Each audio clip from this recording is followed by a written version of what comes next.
We've been talking a lot about the railroad.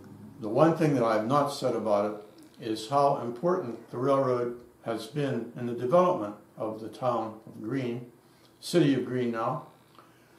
It probably wouldn't be a city if the railroad hadn't showed up here. When you look at census records before and after the railroad's arrival, you realize that it was really the arrival of the railroad that made the place develop into what it is today. It's almost an historical curiosity at this point with the modern trucks, cars, and buses. But there was a time when those things weren't here. And the railroad was really what made this place develop as an industrial, commercial area, residential area. And I'm one of those people that believe that those who are ignorant of the past are destined to repeat it. And that's part of my thinking here. We are rolling now on the fourth of these little productions on the story of building Greensburg's first railroad. This is the track distance that we were looking at in the last one, number 3. And if you look at from this area back here to about up here, you're looking at fill. That was stuff that those guys put in there to get that track level up. And what you can see is that track level did not stay consistent. It sunk over the years. And when they built this stuff, they were supposed to put enough solid things in there like rock. They had quarries down in that area that they had opened to try to dig enough rock. But even with the amount of rock they put in there, you still had that amount of sinkage over the years. Now the next one we'll show you, this is the same track distance, only it's not as long ago. This is probably sometime in the 1870s. It's an old postcard. It shows the tracks as they were, pretty much as they were built, going west toward Greensburg, the tunnel, and down here is Jack's Run, and obscured by the greenery was the road going down to the arch. And we move on. This is that track distance that we were looking at right here. This here is the fill that was built. This is something that was not there until the 1870s. That was the Southwest branch.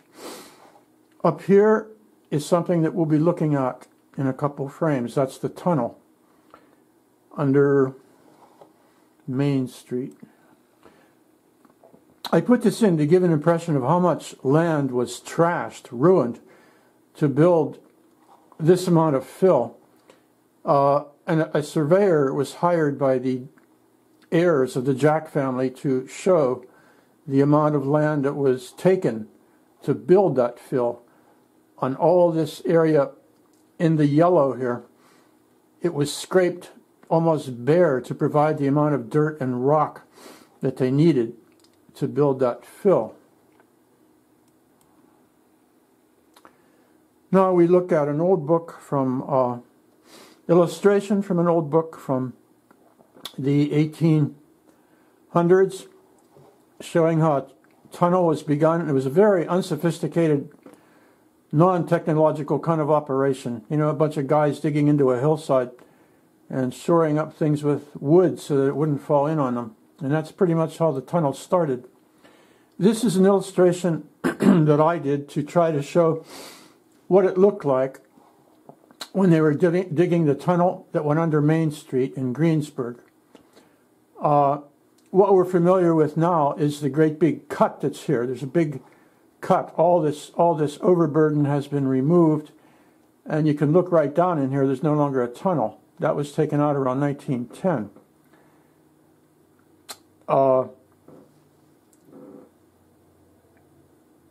Another fact I would like to mention is what you see right over top of here. This was contractor Malone's shops.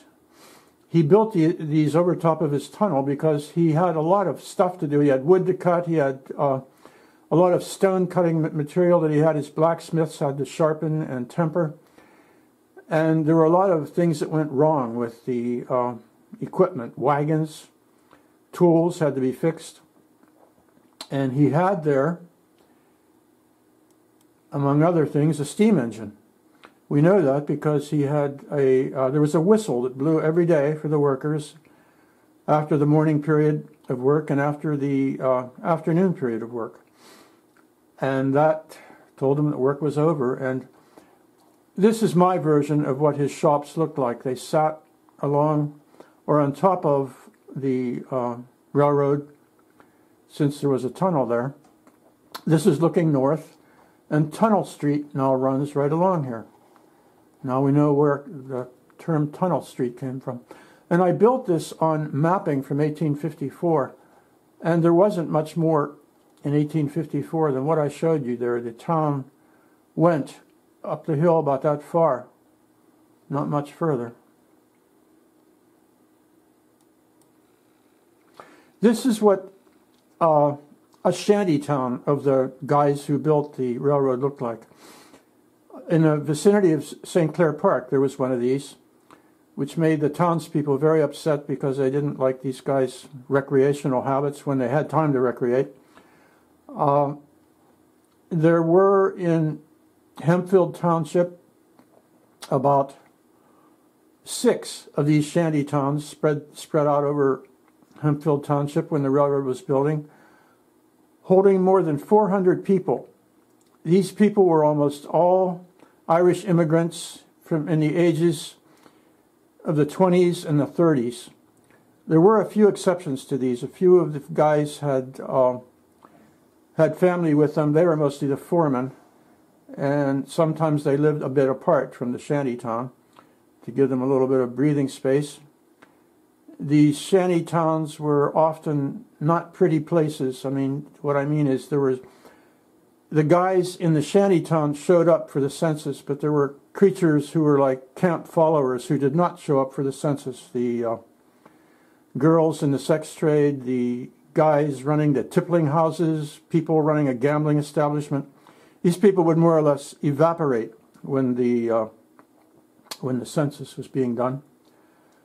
I think at this point we're going to cut this short, and we'll finish this little series of things next time with an epilogue.